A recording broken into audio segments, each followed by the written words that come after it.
जय जगन्नाथ सांग मैंने उत्कल गाए आज आपण मानक स्वागत कर गोटे नुआ एक ब्लॉग वीडियो रे। तो आपण मैंने देखुवे मुझे बर्तमान पहुँची सारी पुणी थे गुंडीचा मंदिर निकट में। ये मो पटपटे भी बर्तमान अच्छी तीनो जाक रथ।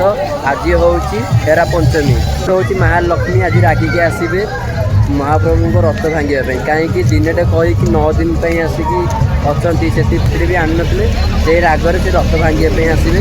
तो ये देखिपे तो गोटे अच्छी तीनो जाक रथ। तो ये बहुत लोक मैंने फोटो उठाऊँच आएपट साइड्रे आपण मैंने देखिपे भक्त मैंने दर्शन करने लाइन रे ब्यारिकेड्रे जाऊँगी।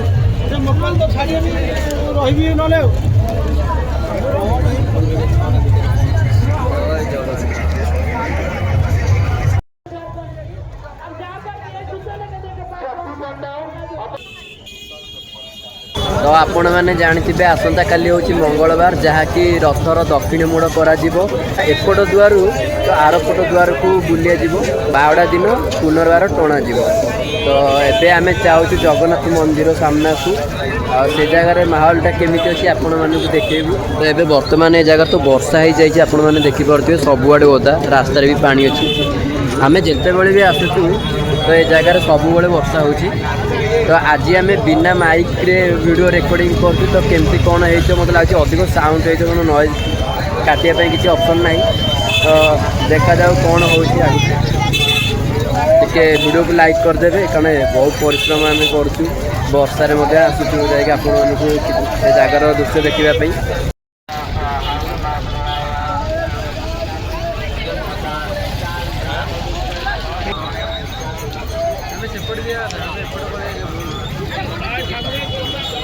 देखो ये जगह बहुत सुंदर सुंदर आर्टिफिशियल फूल गछ अच्छी यदि आपण मैंने चाहिए आसिक नहीं पारे जगार। आम भी वर्तमान श्रीमंदिर सम्मुख को जाऊँ विदाउट माइक वॉइसटा क्लीयर शुभिलानी बोली मु घरे आसिक वॉइस ओवर देउची। आपण मैंने देखिपे सिंहद्वार एवं श्रीमंदिर नीलचक्र दृश्य आपड़ देखुंत।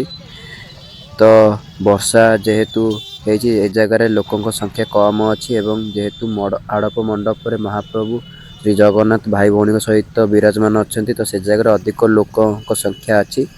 तो आपण मैंने देखी पारे संध्यार किसी श्रीमंदिर दृश्य ये देखा जाए एवं आपण मैंने अनुभव करें महाप्रभु श्रीमंदिर गलापर श्रीमंदिर एवं सुनसान हो जाइए आग अपेक्षा लोकों संख्या जगह कम अच्छी।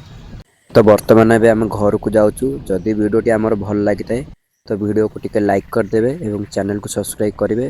देखा नेक्स्ट ब्लॉग वीडियो रे। रहिलु जय जगन्नाथ।